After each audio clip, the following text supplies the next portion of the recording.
আই সৰস্বতী, পৃথিৱীত মহাপ্ৰলয় হ'বলৈ আৰু বেছিদিন নাই।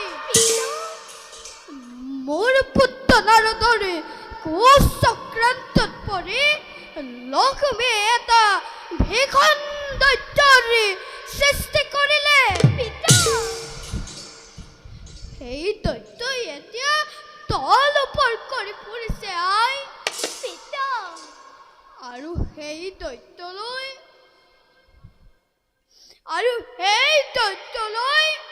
তোক বিয়া দিম বুলি লক্ষ্মীয়ে তাৰ আগত প্ৰতিজ্ঞা কৰিছে। সি তোক এতিয়া বিচাৰি ফুৰিছে আই। তই ইয়াত আৰু এখন টেকো নাথাকিবি। সেই ঘোঁৰা মুখৰ দুৰ্দান্তকাৰী দৈত্যক দেখিলে মোৰ বুকু কঁপি উঠে আই। লক্ষ্মীৰ মোৰ ওপৰত কিয় হিংসাৰ ভাৱ উদয় হ'ল? আই মইতো লক্ষ্মীক কোনো দুখ কৰা নাই। লক্ষ্মীৰ এনে কুকাৰ্যক বিষ্ণুৱে কেনেদৰে কৰিলে সমৰ্থন? বিষ্ণুৱে এইবোৰ গমকেই নাপায়। পিতা, আমি তিনিওজনে মহাপ্ৰলয়ৰ বিষয়ে গুপুতে আলোচনা কৰি আছিলো।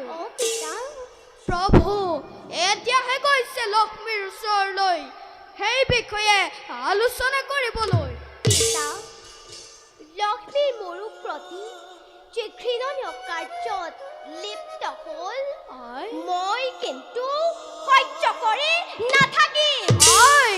পিতা, মই যদি তোমাৰ কন্যা সৰস্বতী হওঁ, চাবা পিতা, লক্ষ্মীয়ে যি পাত ব্ৰহ্মহেল মোক বুকুলৈ নিক্ষেপ কৰিছে, সেই পাত ব্ৰহ্মহেল মই লক্ষ্মীৰ বুকুলৈ ঘূৰাই পঠাম। তেতিয়া বুজিব লক্ষ্মীয়ে এই পৃথিৱী লক্ষ্মী শ্ৰেষ্ঠ নে নাই সেইবোৰ কৰিবলৈ মুঠেই সময় নাই। দৈত্যই তোক বিবাহ কৰাৰ লগতে মোৰ সমস্ত জ্ঞান ভাণ্ডাৰ হৰণ কৰি লৈ যাব। এতিয়া আই। পিতা, আপুনি বলক, মোৰ কাৰণে অলপো চিন্তা কৰিব নালাগে। দৈত্যই মোক হৰণ কৰাব নোৱাৰে। তাৰ ব্যৱস্থা মই নিজে কৰিম।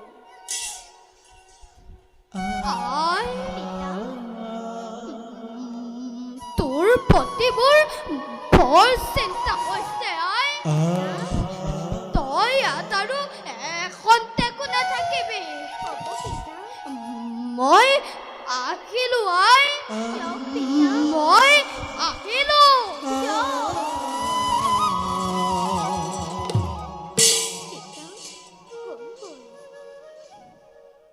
লক্ষ্মী, এইবাৰ সাৱধান হবা লক্ষ্মী।